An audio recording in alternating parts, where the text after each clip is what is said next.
역대하 7장 11절부터 22절까지 말씀으로 하나님이 통치하십니다. 이 제목으로 말씀을 함께 나눕니다. 여러분, 요즘에 거리마다 참 큰 소리가 들리지 않습니까? 지나가는 차에 스피커를 달고 사람들이 거기서 뭐라 얘기하는 그런 차들이 많습니다. 선거철이 되면 우리 주변이 참 분주해집니다. 길거리마다 현수막이 가득하고 울려 퍼지는 그런 어떤 선거 로고송은 우리가 현재 아주 중요한 선택의 기로에 서 있음을 이제 실감하게 하죠. 많은 사람이 나라와 지역을 위해서 일하겠다고 나서며 저마다 자기의 공약과 비전을 제시합니다.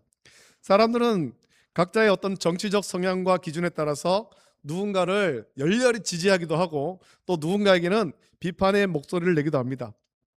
우리의 마음속에는 모두가 한 가지 공통된 바람이 있기 때문이죠. 그것은 좋은 일꾼이 세워져서 우리가 사는 세상이 지금보다 더 살기 좋고 정의로운 곳이 되기를 원하는 그런 마음이 모두에게 있습니다.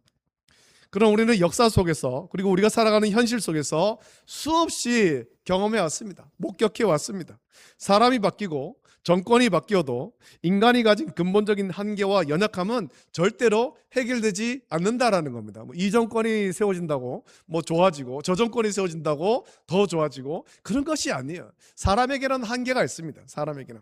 자, 그렇다면 성도인 우리가 이 세상을 바라보면서 진정으로 붙들어야 될 가치가 무엇이겠습니까? 어떤 사람을 세우느냐보다 훨씬 더 중요한 것은 역사의 주관자이신 하나님의 주권과 통치를 인정하고 중요한 일을 앞두고 하나님 앞에 기도해서 하나님의 뜻을 분별하고 복종하는 것이 저와 여러분들에게 가장 중요한 것입니다. 저와 여러분만 아니라 이 땅의 모든 사람들이 하나님 뜻을 분별하고 그 뜻대로 복종해야 됩니다. 그래야 이 땅이 하나님 뜻대로 온전하게 세워지는 거죠.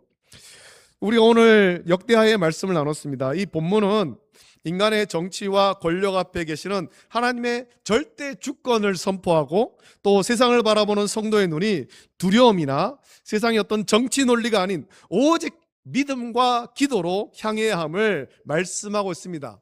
하나님께서 솔로몬에게 친히 하신 말씀이에요. 우리가 이 말씀을 좀 묵상하길 바랍니다.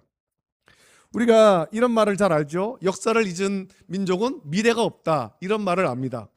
우리나라에서는 단체 신채호 선생님이 한 말로 그렇게 알려져 있지만 사실 누가 했는지는 정확하지 않습니다.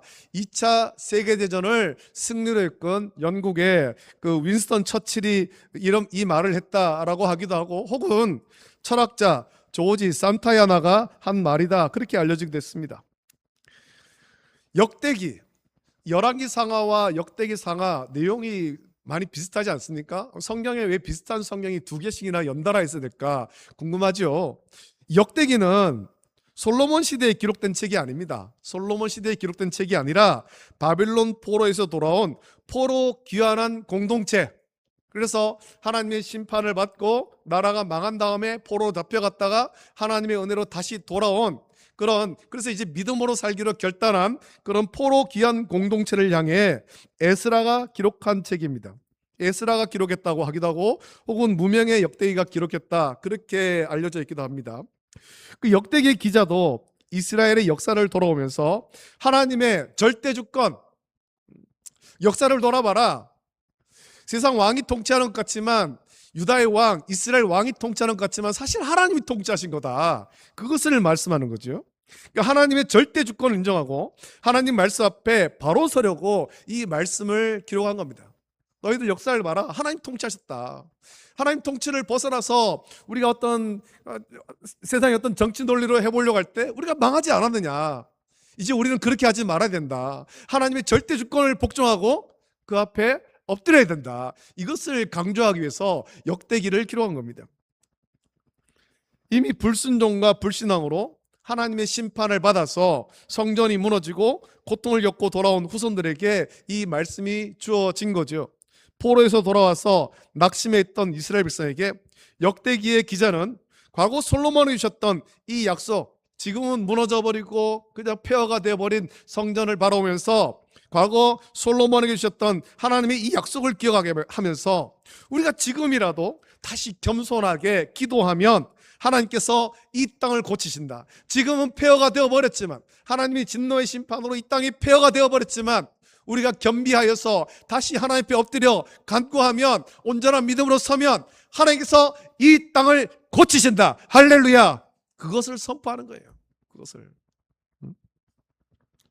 우리도 그 의미를 기억하면서 오늘 이 말씀을 묵상하기를 원합니다. 이스라엘의 역사를 살펴보면 제3대 왕으로 등극한 솔로몬의 왕위 계승은 초대 왕이었던 사울이 왕이 될 때와는 그 분위기가 무척 달랐습니다. 사울이 왕이 될 때 어땠습니까? 백성들의 요구 때문에 마지못해서 세워진 듯한 그런 분위기 아니었습니까? 나라의 기틀도 잡히지 않은 상태였죠. 반면에 솔로몬은 아버지 다윗을 통해서 이제 이스라엘의 영토가 확장되고 견고해졌고 군사력과 경제력이 최고조에 달했을 때 가장 강력해진 이스라엘의 왕으로 등극합니다.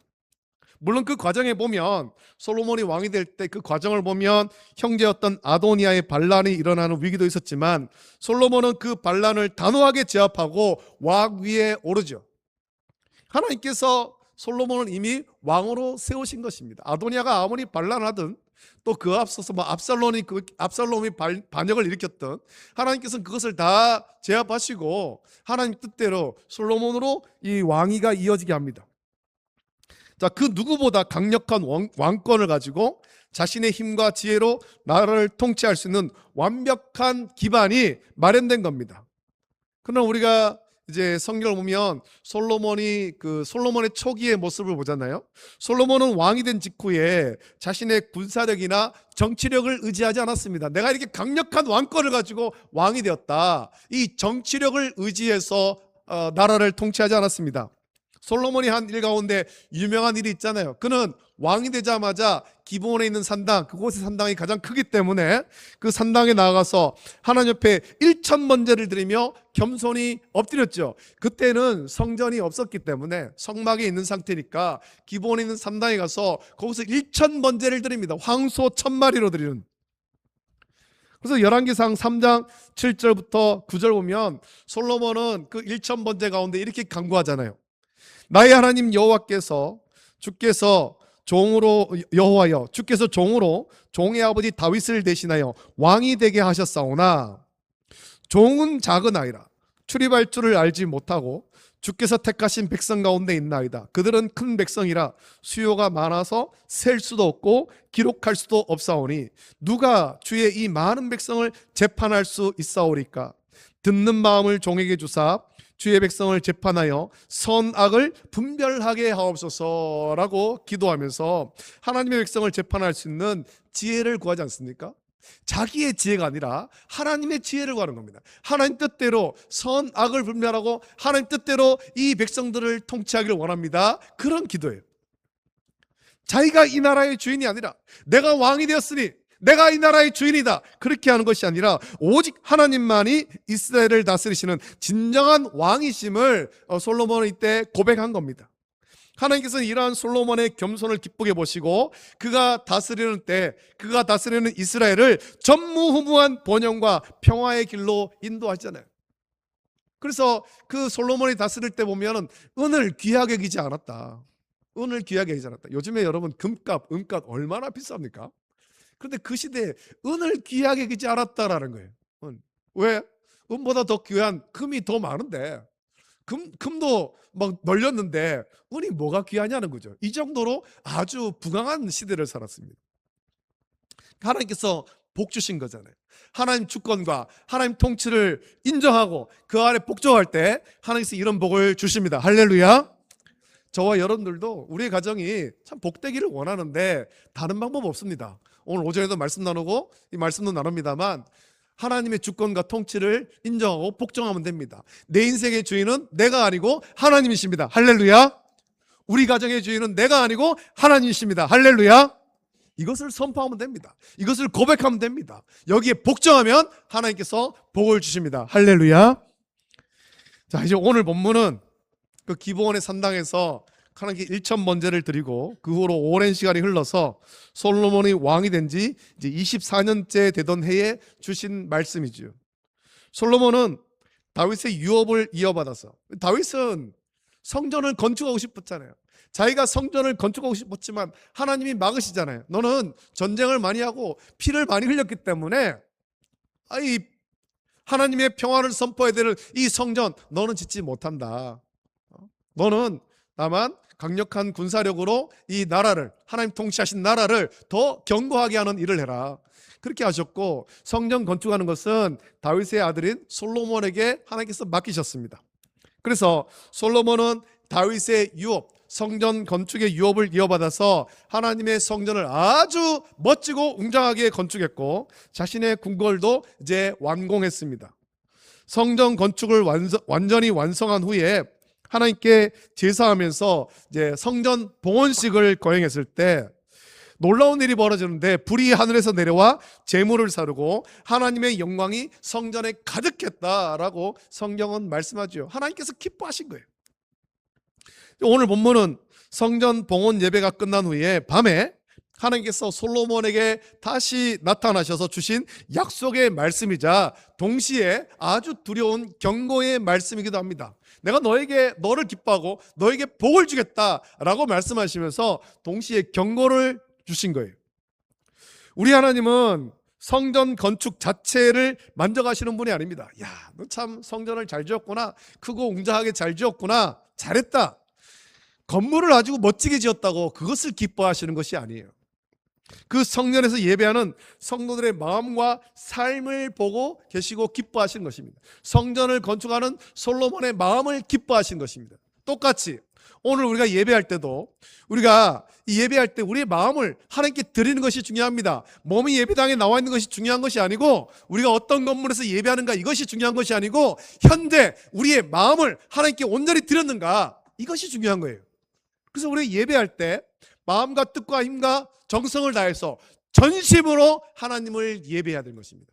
언제든지 어떤 예배든지, 새벽 예배든 주일 오전 예배든 오후 예배든 수요일 예배든, 우리 어떤 예배든 어느 예배도 소홀히 해도 되는 예배가 없습니다. 모든 예배는, 하나님께 드리는 예배는 우린 전심으로 예배해야 되는 것입니다. 하나님은 그 마음을 기뻐하시는 거죠.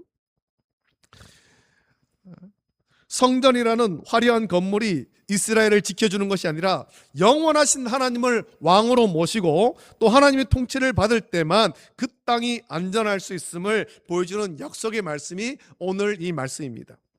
먼저 하나님께서는 고통과 위기 가운데 있는 백성을 향해서 놀라운 회복의 약속을 주십니다. 14절과 15절은 성경 전체에서 가장 빛나는 그런 기도의 약속 중에 하나입니다. 이렇게 말씀하죠. 내 이름으로 일컫는 내 백성이 그들의 악한 길에서 떠나 스스로 낮추고 기도하여 내 얼굴을 찾으면 내가 하늘에서 듣고 그들의 죄를 사하고 그들의 땅을 고칠지라. 이제 이곳에서 하는 기도에 내가 눈을 들고 귀를 기울이리 라고 하나님께서 말씀하십니다. 여러분, 이 말씀은 하나님의 백성이 삶의 무대에서 실패하고 고통을 받을 때, 고통당할 때 어떻게 회복될 수 있는지를 보여주는 영적인 매뉴얼입니다. 여러분, 우리 인생이 어려움을 겪을 때 이 문제를 어떻게 풀 수 있는가, 매뉴얼이 있어야 되잖아요. 자동차가 고장나거나 어떤 기계가 고장났을 때 이걸 고칠 수 있는 매뉴얼이 있어야 됩니다. 우리의 인생도 고칠 수 있는 매뉴얼이 있어야 되는데, 이것을 하나님께서 지금 말씀하신 것입니다. 하나님이 원하시는 회복의 시작이 있습니다. 어떻게 회복되는가? 하나님 말씀하시잖아요. 스스로 낮추는 것, 스스로 낮추는 것. 가장 먼저 이것이 중요하지요. 겸손인 것입니다. 히브리어 카나, 이 카나는 자신을 낮추다, 굴복하다, 복종하다, 하나님 앞에 항복하다, 교만을 꺾다, 이런 뜻입니다. 우리 찬송 가운데 천부여 의지없어서 두 손 들고 옵니다. 찬송 있잖아요. 두 손 들고 항복하고 나가는 겁니다. 엎드리는 겁니다. 하나님, 지금까지 내 힘으로, 내 의지로, 내 계획으로 살려고 해봤는데 다 실패했습니다. 하나님, 항복입니다. 항복입니다. 엎드리는 거예요. 그것이 카나지요. 교만을 꺾는 겁니다.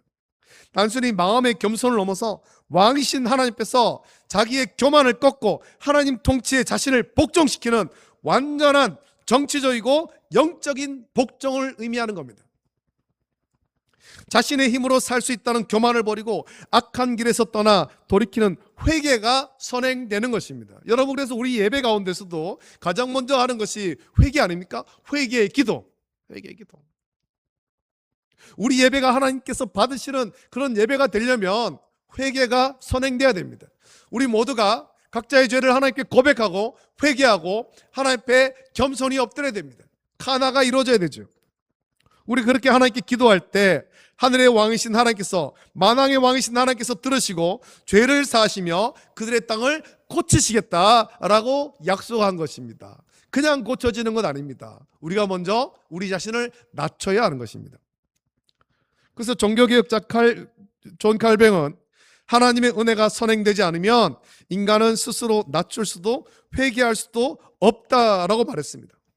오늘 본문에서 스스로 낮추고라고 말씀합니다만, 여러분, 이 회개와 겸손마저도 하나님의 은혜의 다스림에 우리의 마음이 시작될 때 가능한 것입니다. 내가 낮추는 것 같죠? 아닙니다. 하나님께서 그를 택하시고 그를 사랑하시기 때문에 회개할 마음을 주시는 거예요. 회개할 마음을. 회개도 내 마음대로 하는 건 아닙니다. 겸손해지는 건 내 마음대로 하는 것 아니에요. 하나님께서 그를 꺾으시는 거잖아요. 겸손하게 하시는 거예요. 또 이어서 하나님께서는 고칠지라라고 약속했습니다. 이 고칠지라, 히브리어 라파입니다. 라파. 우리가 이 말을 잘 하잖아요. 여호와 라파, 치료하신 하나님. 그 뜻이죠. 라파는 치료하다, 고치다, 회복시키다, 치유하다, 온전하게 하다, 그런 뜻을 갖고 있습니다. 본문에서 이 말은 단순히 무엇인가를 수리하는 정도가 아니라 깨지고 병든 상태를 다시 살리고 회복시키는 것을 의미하는 겁니다. 죄로 우리가 완전히 깨져버렸습니다. 하나님과 우리와의 관계가 단절되어 버렸습니다. 이것을 하나님께서 고치신다라는 거예요. 하나님 말씀에 불순종해서 죄를 짓고 그 죄의 결과 하나님이 심판하셔서 전염병과 기근으로 병든 땅만 아니라 우리의 어떤 심령, 이것을 하나님이 친히 의사가 되어서 고치시겠다, 강력한 회복의 메시지잖아요. 그래서 예수님께서 이 땅에 오셔서 하신 사역 가운데 보면 예수님께서 많은 지역에 가서 병든 자를 고치신 것, 복음서에 그것이 앞부분에 기록되어 있지 않습니까? 예수님께서 공생을 시작하시면서 많은 사람에게 가서 천국 복음을 전하며 병든 자, 앓는 자, 귀신 들린 자를 고치시더라. 그 말씀을 하잖아요. 하나님이 그들의 땅을 고칠지라라고 말씀하신 것은 단순히 우리가 지금 고통받고 있는 어떤 경제적 문제, 정치적인 문제, 또 환경의 문제를 회복하겠다, 그런 말이 아니라, 여러분, 성경에서 이 말은 죄로 인해 병든 땅, 하나님을 떠나 무너진 영적 공동체, 영적으로 황폐해진 나라를 하나님께서 주권적으로 다시 회복시킨다라는 이 언약적인 의미고, 기도를 통해 하나님과 영적 교통이 회복되면, 그래서 하나님께서 기뻐하시면 만왕의 왕이신 하나님께서 민족을 다시 살리시겠다, 그런 의미인 것입니다. 우리는 많은 경우에 어떤 경제적인 문제, 정치적인 문제를 가지고 힘들어하고 그러는데 그게 아니라는 거죠. 영적인 관계, 하나님과의 영적인 관계, 이것이 중요한 것입니다.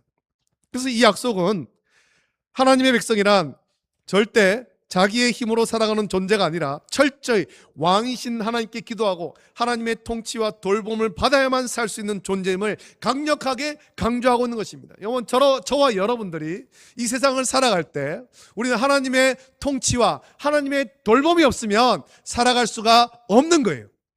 하나님께서 우리를 통치하십니다. 할렐루야. 우리는 여기서 이스라엘의 눈에 보이는 왕은 솔로몬입니다만, 사람들이 보는 그런 왕좌에 앉은 사람은 솔로몬이지만, 그 나라의 진짜 왕, 영원하신 왕은 오직 여호와 하나님 한 분뿐이라는 이 진리를 깨달아야 됩니다. 똑같습니다. 지금 우리에게도 마찬가지입니다. 이 나라에, 이 세상에 많은 나라가 있고 각 나라를 통치하는 지도자가 있습니다. 육신의 눈에는 그들이 지도자로 보입니다만 그들이 지도자가 아니라 참된 왕은 우리 하나님이십니다. 할렐루야. 하나님이 왕이신 거예요. 솔로몬을 비롯해서 현재도 각 나라의 지도자로 있는 자들은 하나님의 대리 통치자에 불과한 것입니다. 임기가 끝나면 그 자리에서 내려와야 되는 거예요. 그래서 종교개혁자 칼뱅은 또 이렇게 말하죠. 그의 주석에서 인간 왕은 하나님의 주권을 드러내기 위한 도구일 뿐이며 백성의 진정한 안전은 오직 하나님의 거룩한 통치 아래 있을 때만 보장된다라고 주석했습니다. 이 사실은 오늘 살아가는 우리에게 똑같이 적용됩니다. 비록 우리가 대한민국이라는 이 땅에 발을 붙이고 살아가면서 세상의 제도와 통치자들의 영향력 아래 있지만 저와 여러분의 진정한 왕, 영원한 통치자는 오직 삼위일체 하나님 뿐이신 것입니다. 할렐루야. 할렐루야. 우리는 하나님의 통치와 돌봄받는 하나님의 거룩한 백성이에요. 이것을 한순간도 잊으면 안 되는 거죠. 세상의 권력은 유한하고 세상의 정치 논리는 끊임없이 변하지만 우리를 다스리시는 하나님의 사랑과 주권은 영원토록 변함이 없습니다. 따라서 성도는 세상의 통치자가 누구인가에 따라서 갈대처럼 흔들릴 것이 아니라 만왕의 왕이신 하나님의 다스림 속에 내가 온전히 거하고 있는가 하는 것을 스스로 날마다 점검해야 됩니다. 이 사람이 통치자가 되면 좋아하고 저 사람이 통치자가 되면 슬퍼하고, 그것이 아니라는 거죠. 갈대처럼 그렇게 흔들리는 것이 아니에요. 세상의 지도자는 바뀌어도 영원하신 하나님은 변함이 없습니다. 할렐루야. 우리가 그분의 통치를 받잖아요.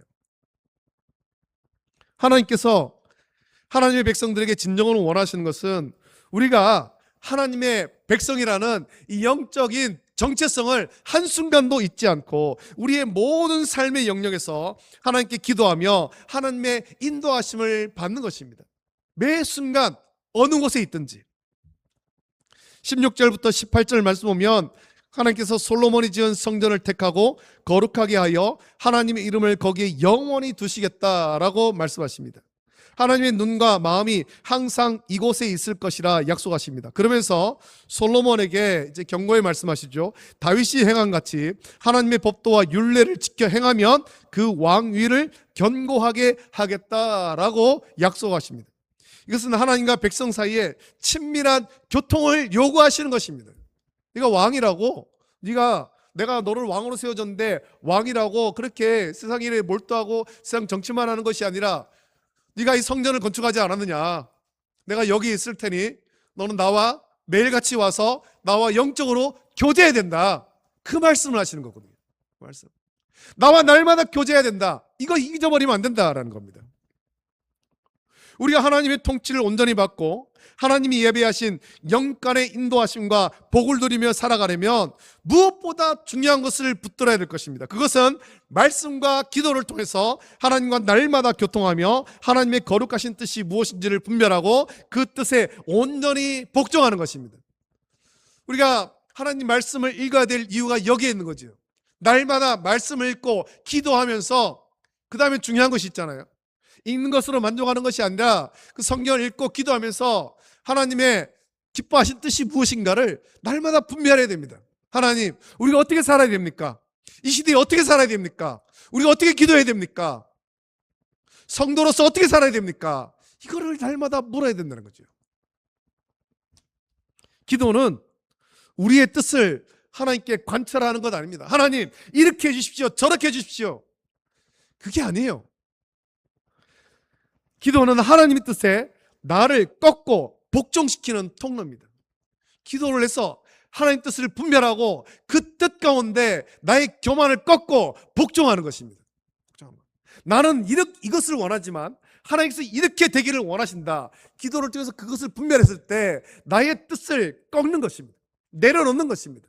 그리고 나는 이것을 원하지 않았을 수도 있지만 하나님 뜻에 복종하는 겁니다. 바울이 그것을 보여주잖아요. 그가 전도 여행하면서 아시아로 가기를 원했습니다. 그러나 밤의 환상 중에 마게도냐 사람들이 와서 이리로 와서 우리를 도우라 환상을 보여줄 때 이것이 하나님의 뜻인 줄 알고 아시아로 가기를 원했던 자기의 뜻을 내려놓고 마게도냐로 갑니다. 빌립보의 첫 성으로 가지 않습니까? 그래서 마게도냐의 첫 성 빌립보로 가서 거기서 복음을 전하고 거기서 놀라운 일들을 경험하죠. 귀신 들린 여종을 고쳐주고 그 일로 감옥에 갇혔지만 지진이 나서 옥토가 흔들리고 열리고 간수장이 구원받고 그의 집이 구원받고 빌립보 교회가 세워지는 거예요. 이것이 하나님의 뜻인 것입니다. 그 뜻 가운데 복종하는 거예요. 내 뜻을 내려놓고 하나님 뜻에 복종하는 것. 우린 기도를 통해서 이것을 이루어야 됩니다. 말씀을 읽고 묵상하는 것은 하나님의 통치 방식과 또 하나님의 법을 배우는 과정입니다. 이것처럼 기도와 말씀으로 왕이신 하나님과 동행하는 삶은 하나님의 백성이라면 마땅히 들어야 될 당연한 의무이자 또한 가장 큰 특권입니다. 기도할 수 있는 특권. 그래서 하나님 뜻을 분별하고 순종할 수 있는 특권, 하나님께서 주신 특권이에요. 그러나 오늘 본문은 복주심의 약속으로만 끝나지 않죠. 19절부터 22절까지 이어지는 말씀은 하나님은 하나님을 왕으로 모시지 않고 하나님의 주권과 통치에 복종하지 않을 때 임하게 될 두려운 심판의 경고를 담고 있습니다. 성전을 화려하게 지었습니다. 웅장하게 지었습니다. 하지만 하나님 뜻 가운데 복종하지 않으면 이거 다 무너뜨리고 이야기거리와 속담거리가 되게 하겠다. 부끄럽게 하겠다는 거죠. 하나님께서는 만약 이스라엘 백성이 돌아서서 하나님의 율례와 명령을 버리고 다른 신들을 섬겨 경배하면 하나님께서 주신 땅에서 그들을 뽑아내시겠다라고 말씀했습니다. 다른 신을 섬기는 것, 그저 진짜 어떤 사람과 짐승과 그런 형상으로 만든 우상을 섬기는 것만 우상 숭배가 아니에요. 하나님 뜻을 대적하는 것, 그게 다 우상 숭배잖아요. 하나님 뜻에 복종하지 않는 것, 그래서 하나님을 대적하는 것, 이게 다 우상 숭배란 말입니다. 우리가 참 이런 것까지 우상 숭배야? 라고 여길 정도로 하나님을 대적하는 모든 것, 하나님을 경외하지 모든 것, 경외하지 않는 모든 것, 이게 다 우상 숭배가 되는 거예요. 그래서 하나님의 율례와 명령을 버리고 다른 신들, 그 우상, 하나님을 버리고 다른 것들을 더 따르고 다른 것들을 더 섬기면, 경배하면 하나님께서 주신 땅에서 그들을 뽑아내시겠다. 그리고 솔로몬이 그렇게 고생해서 지은 거룩한 성전이라 할지라도 하나님의 눈앞에서 버려 모든 민족 중에 속담거리와 이야기거리가 되게 하겠다라고 경고했습니다. 실제로 성전은 다 무너지지 않습니까? 솔로몬이 지은 성전 다 무너지고 그 다음에 성전도 무너지고 헤롯이 지은 성전도 다 무너졌어요. 다 무너졌어요.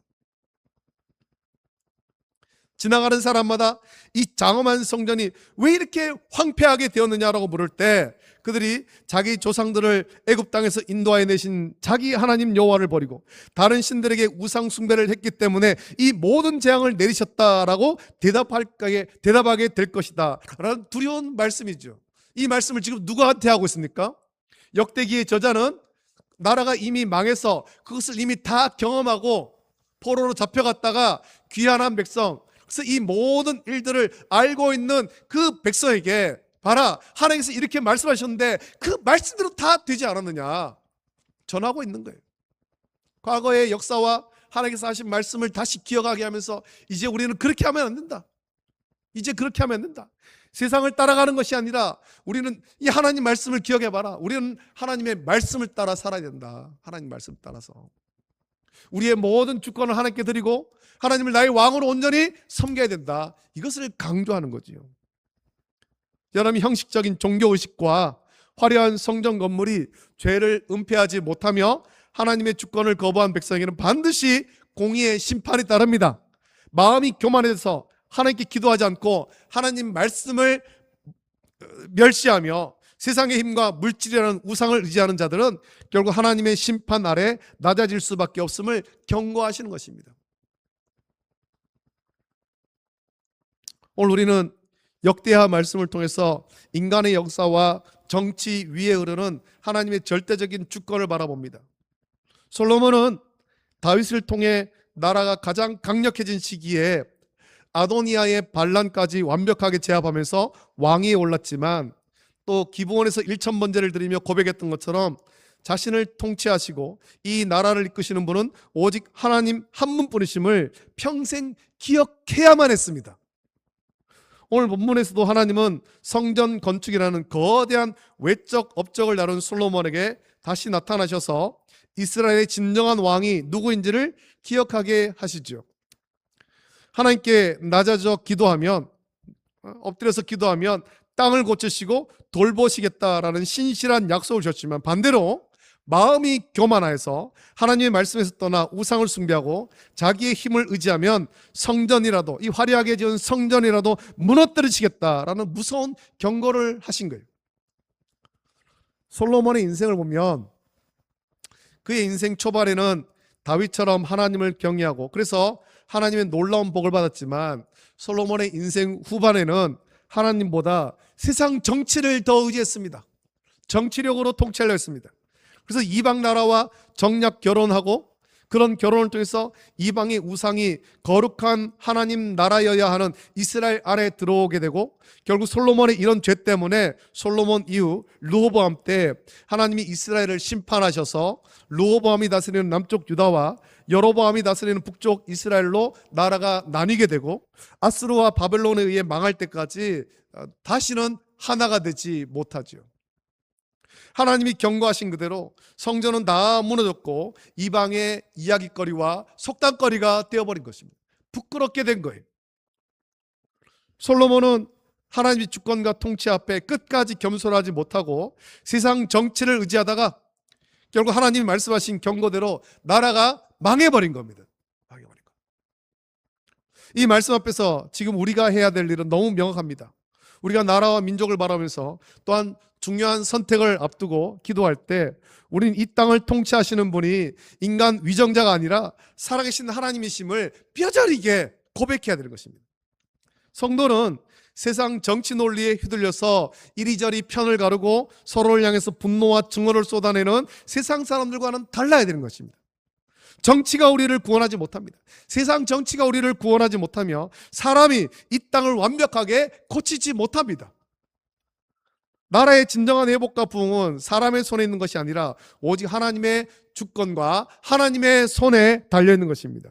따라서 교회와 성도가 해야 될 가장 시급하고 본질적인 일은 세상 뉴스에 마음이 빼앗겨서 두려워하거나 염려하는 것이 아니라 만왕의 왕이신 하나님 앞에 겸손히 무릎을 꿇고 눈물로 기도하는 것입니다. 내 인생 가운데, 우리의 가정 가운데, 이 땅 가운데 하나님 주권과 하나님 통치가 이루어지길 원합니다. 하나님의 공의가 이루어지길 원합니다. 기도해야 되는 거예요. 우리의 가정이, 우리의 일터가, 그리고 이 나라와 민족이 하나님의 주권과 통치에 온전히 복종하기를 간구해야 되죠. 여러분, 세상의 권력은 유한하나 하나님의 다스리심은 영원하며 역사의 진짜 주인은 인간 왕이 아니라 만왕의 왕이신 하나님이십니다. 이 땅에 무너진 경제와 정치, 사회와 영적 황폐함을 회복시키는 유일한 열쇠는 오직 하나님께만 있는 것입니다.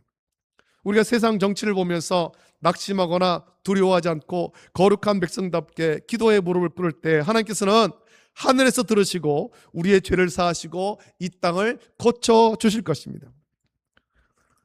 역대기에는 기록되어 있지 않습니다만 사무엘상 11장과 12장 보면 다윗은 하나님의 사랑을 받은, 그래서 하나님의 마음에 합한 사람이라는 칭찬을 받았지만 그도 인간의 정욕을 절제하지 못하고 우리아의 아내인 밧세바와 부적절한 관계를 맺고 심지어 밧세바가 임신하자 자기 죄를 감추려고 충성스러운 신하 우리아를 가장 치열한 전쟁터에 보내서 죽이기까지 했습니다.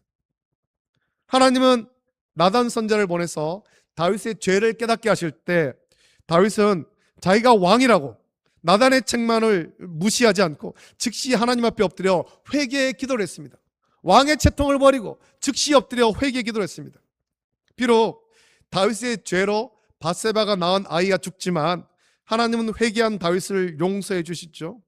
죄로 얼룩졌던, 죄로 망가졌던 다윗을 고쳐주신 것입니다. 그리고 그 일을 겪으면서 다윗이 지은 노래가 시편 51편입니다.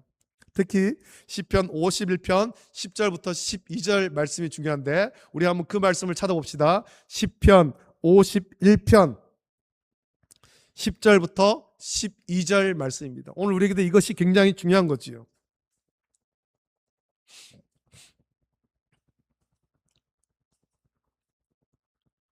시편 51편 10절부터 12절까지 말씀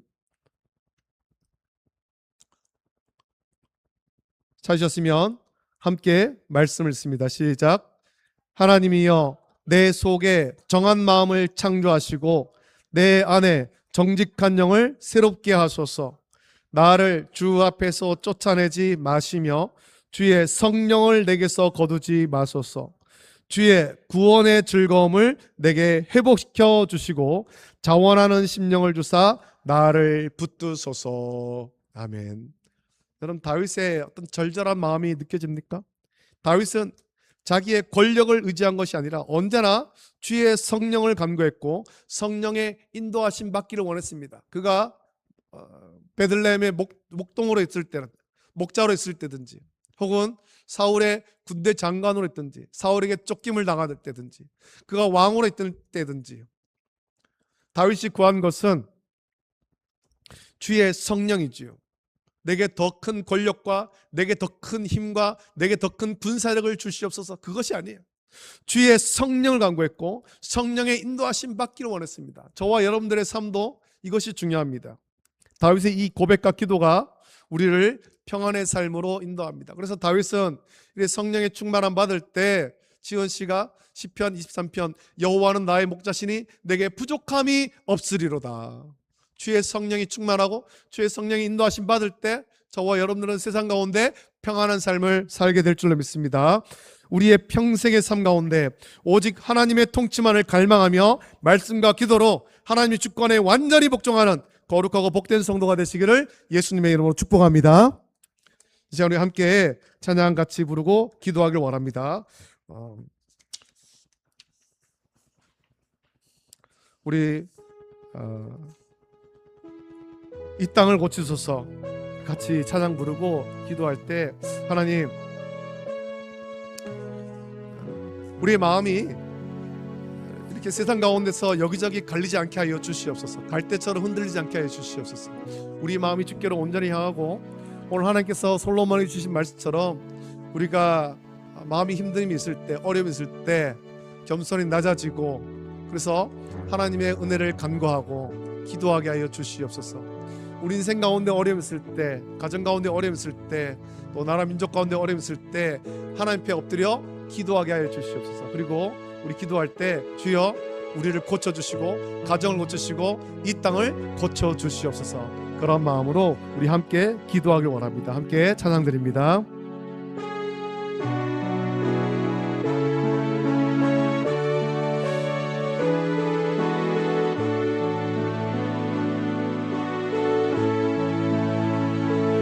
나의 백성이 다 겸비하여 내게 기도하며 나의 얼굴을 구하여서 그 악한 길 떠나며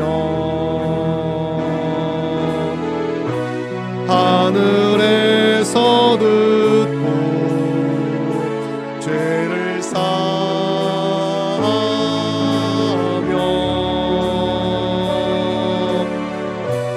그들의 땅을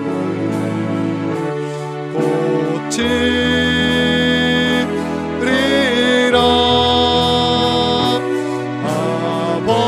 아버지여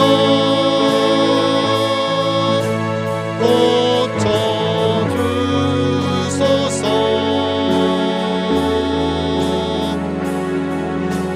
이 나라 주의 것 되게 하소서.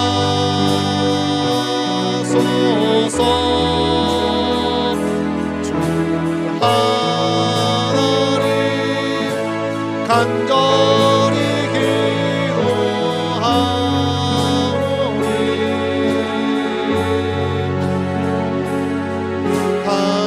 하나님 땅 새롭게 하소서. 무릎 꿇고 다 격려하여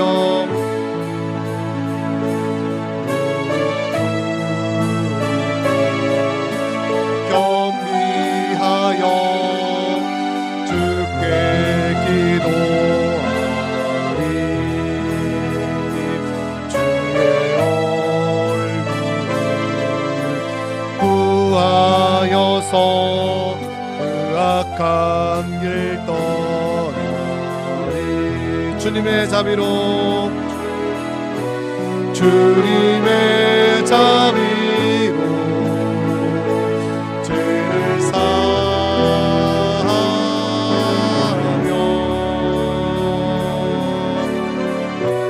주님의 자비로 임하소서. 아버지여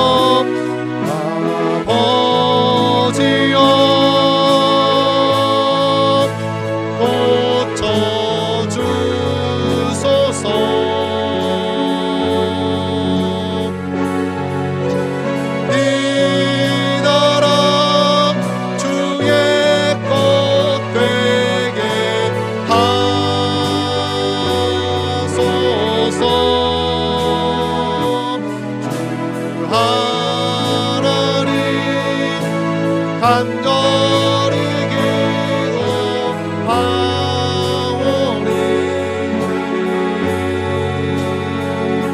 상하리 땅 새롭게 하소서.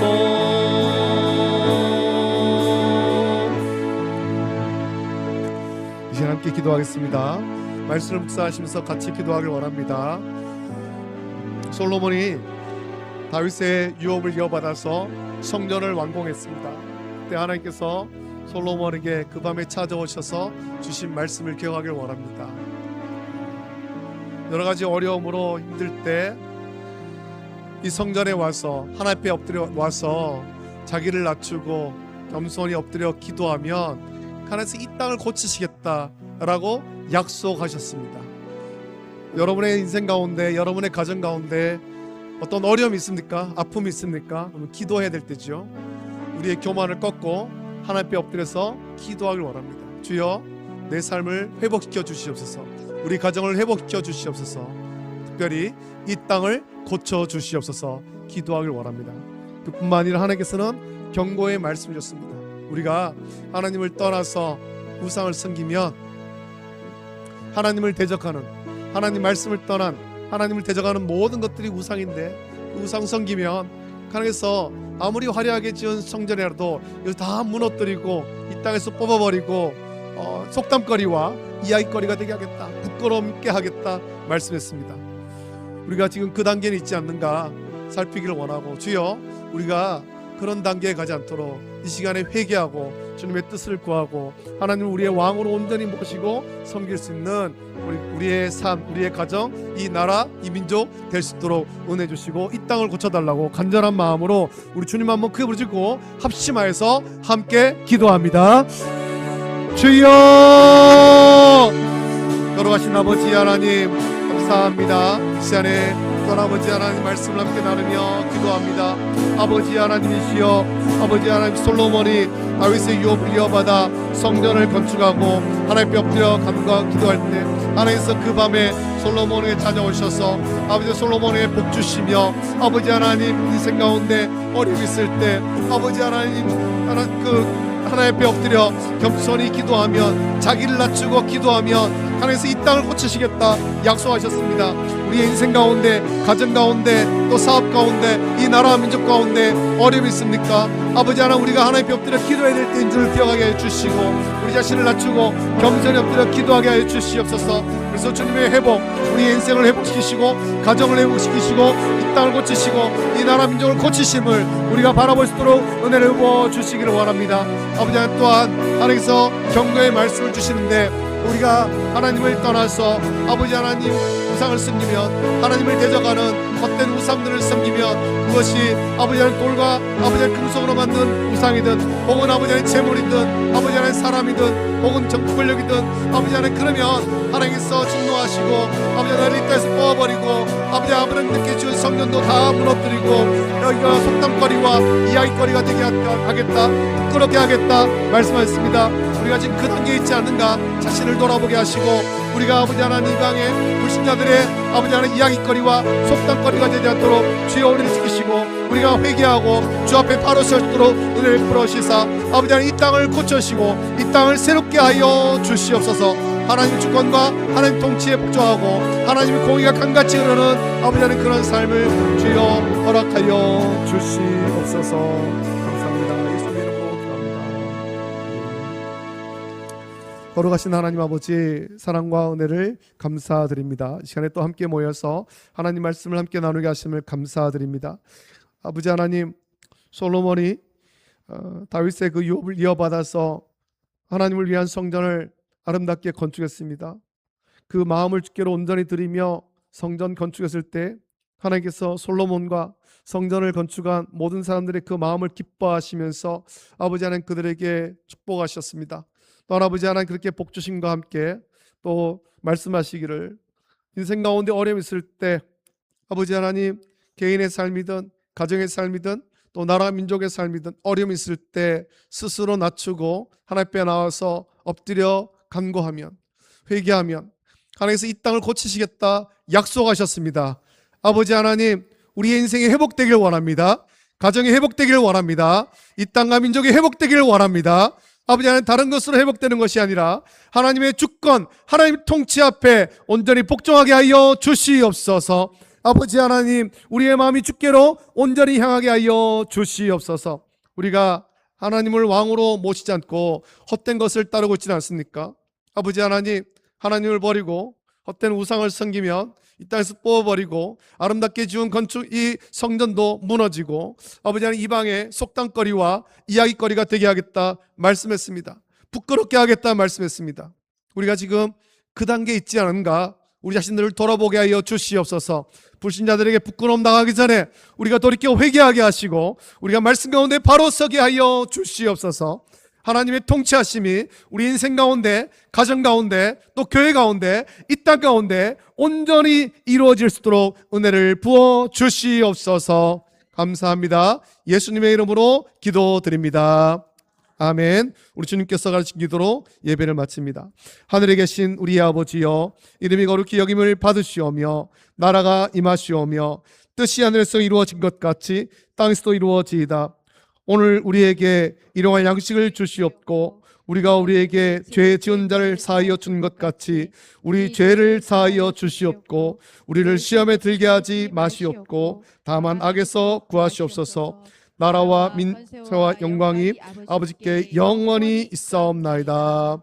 아멘.